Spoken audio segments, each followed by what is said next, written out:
فَإِن لَّمْ يَكُونَا رَجُلَيْنِ فَرَجُلٌ وَامْرَأَتَانِ مِمَّن تَرْضَوْنَ مِنَ الشُّهَدَاءِ۔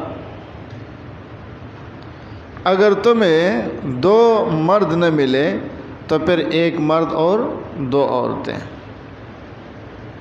پھر آگے اس کی حکمت بھی بیان فرما دی کہ یہ دو عورتوں کا ذکر اس لیے کر رہے ہیں کہ کہیں ایسی نوبت آ جائے کہ ایک عورت بات بھول جائے تو دوسری اس کو بات یاد دلا دے۔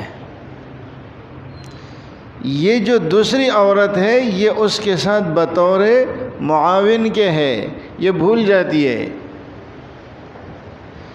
اسی طرح یہ دونوں عورتیں ایک دوسرے کے ساتھ تعاون کے طور پر ہے، اگر یہ بھول جائے تو وہ یاد دلا دے، اور اگر وہ بھول جائے تو یہ یاد دلا دے۔